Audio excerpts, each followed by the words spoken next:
नमस्कार दोस्तों, मैं पंडित मोहित शास्त्री आपका आपके अपने चैनल में स्वागत करता हूं। दोस्तों, आज का विषय है जन्म कुंडली में काल सर्प योग कैसे बनता है और कितने प्रकार का काल सर्प योग होता है। जब किसी बच्चे की कुंडली में काल सर्प योग बन जाता है तो वह बहुत परेशान कर देता है। वह बच्चा अधिक बीमार रहने लग जाता है, वह उसके हर एक काम में बाधा आने लग जाती है। तो दोस्तों, इस वीडियो में आज काल सर्प योग के बारे में ही बात करते हैं कि कितने प्रकार का काल सर्प योग होता है और कैसे काल सर्प योग बनता है। दोस्तों, काल का दूसरा नाम मृत्यु होता है और सर्प का अर्थ होता है सर्वविदित। सांप का काटना यानी सर्प से मृत्यु का पर्याय होता है। जब सूर्य, चंद्रमा, मंगल, बुध, गुरु, शुक्र, शनि ये सभी ग्रह राहु और केतु के मध्य में आ जाते हैं तो उस समय काल सर्प योग बन जाता है। राहु और केतु सदैव वक्री चलते हैं, वे हमेशा उल्टे ही चलते हैं। इस योग के लिए आवश्यक है कि केतु और राहु के मध्य में नहीं, सिर्फ राहु और केतु के मध्य में होने चाहिए। राहु मीन से कुंभ, मकर इस तरह उल्टे चलते हैं और केतु भी इसी तरह उल्टे चलते हैं। तो दोस्तों, मैंने ये कुछ कुंडली बनाई है, इनमें 12 प्रकार के काल सर्प योग होते हैं और उनके नाम भी यहाँ लिखे हैं। तो 12 प्रकार के काल सर्प योग कौन कौन से होते हैं वे इस प्रकार हैं। पहला होता है अनंत काल सर्प योग, दूसरा होता है कुलिक काल सर्प योग, तीसरा होता है वासुकी काल सर्प योग, शंखपाल काल सर्प योग, पद्म काल सर्प योग, नाभ काल सर्प योग, इसे महापद्म भी कहते हैं, तक्षक काल सर्प योग, करकोटक काल सर्प योग, शंखनाद काल सर्प योग, पातक काल सर्प योग, विषाक्त काल सर्प योग, शेषनाग काल सर्प योग।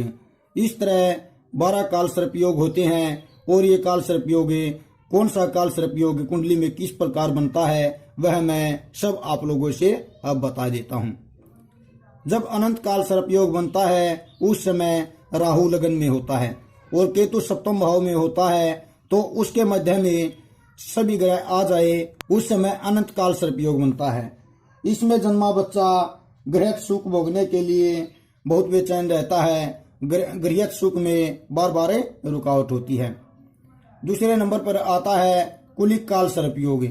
कुलिक काल सर्प योग जब बनता है जब दूसरे घर में लगन से दूसरे घर में राहु होता है और अष्टम घर में केतु होता है और इसके मध्य में सभी ग्रह आ जाए, एक साइड के सभी स्थान खाली हो, एक ही साइड में सभी ग्रह आ जाए, राहु और केतु के मध्य में जब सब ग्रह आ जाए तो उस समय कुलिक काल सर्प योग बनता है। ये कुलिक काल सर्प योग में जन्मा बच्चा धनहीन, कर्जदार होता है, वह शरीर से कमजोर होता है, आयु भी कम होती है। तीसरे नंबर का काल सर्प योग होता है वासुकी काल सर्प योग। जब लगन से तीसरे घर में राहु होता है और 9वें घर में केतु होता है और उसके मध्य में सभी ग्रह आ जाए उस समय वासुकी काल सर्प योग बनता है। वासुकी काल सर्प योग में जन्मा बच्चा माता पिता भाई बंधुओं के फटकारे सुनता रहता है, वह मुकदमे केस आदि होते रहते हैं। चौथे नंबर पर होता है शंखपाल काल सर्प योग। जब चौथे घर में राहु हो और 10वें घर में केतु हो, इसके मध्य में जब एक साइड में सभी ग्रह आ जाए तो उस समय शंखपाल काल सर्प योग बनता है। शंखपाल काल सर्प योग में जन्मे बच्चे को माँ का सुख कम मिलता है, मान हानि होती है, धन की हानि होती है और मकान हानि भी होती है, बहुत दुखी रहता है। इसके बाद पातक काल सर्प योग होता है। जब 5वें घर में राहु हो और 11वें घर में केतु हो, उसके मध्य में जब सब ग्रह आ जाए तो उस समय पातक पद्म काल सर्प योग बनता है। पद्म काल सर्प योग में जन्मे बच्चे को संतान होने में रुकावट होती है, पेट में दर्द रहने लग जाता है, पढ़ाई में कमजोर होता है, वह भाग्य भी कमजोर होता है। उसके बाद आता है नाभ काल सर्प योग, महापद्म काल सर्प योग। जब 6ठे घर में राहु हो और द्वादश भाव में 12वें घर में केतु हो, जब इसके मध्य में सभी ग्रह आ जाए तो उस समय नाभ काल सर्प योग बनता है। नाभ काल सर्प योग में जन्मा बच्चा समाज में अपमानित होता रहता है, उसको बार बार कलंक लगते रहते हैं, जेल यात्रा भी हो सकती है। उसके बाद आता है तक्षक काल सर्प योग। तक्षक काल सर्प योग जब बनता है सप्तम घर में राहु हो और लगन में केतु हो, उस समय तक्षक काल सर्प योग बनता है। तक्षक काल सर्पयोग में जन्मा बच्चा गृहस्थी जीवन बिगड़ जाता है। ऐसे बच्चे का गृहस्थी जीवन बिगड़ जाता है और तलाक होने के चांस बढ़ जाते हैं, वह भी बहुत दुखी रहता है। उसके बाद आता है कर्कोटक काल सर्पयोग, जब अष्टम घर में केतु हो और दूसरे घर में जब अष्टम घर में राहु हो और दूसरे घर में केतु हो, इसके मध्य में से भी ग्रह आ जाए तो उस समय कर्कोटक काल सर्पयोग बनता है। कर्कोटक काल सर्पयोग में जन्मा बच्चा शरीर से बीमार रहता है, शरीर में सुखी पीड़ा होती है, पैसे की कमी रहती है, वह बहुत क्रोधी होता है।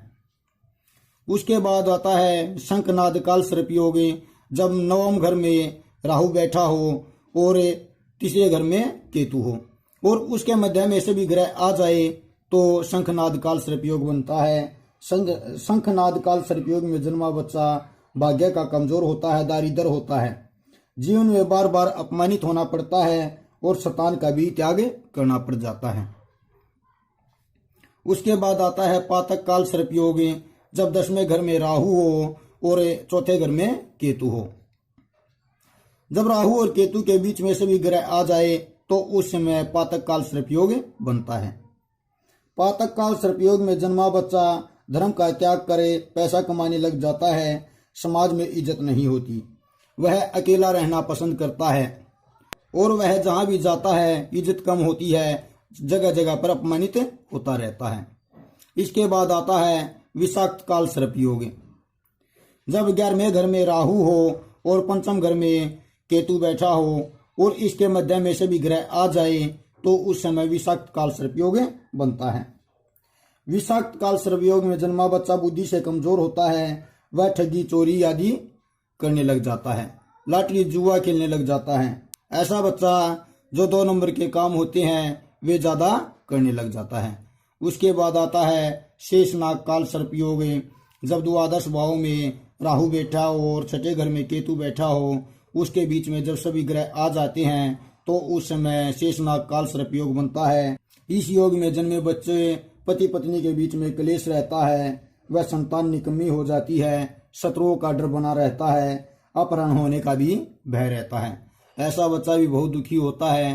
तो दोस्तों, इस तरह कुंडली में 12 प्रकार के काल सर्पयोग होते हैं जिनको मैंने तुमसे बता दिया है और किस किस तरह से यह काल सर्पयोग बनता है वह भी बता दिया है।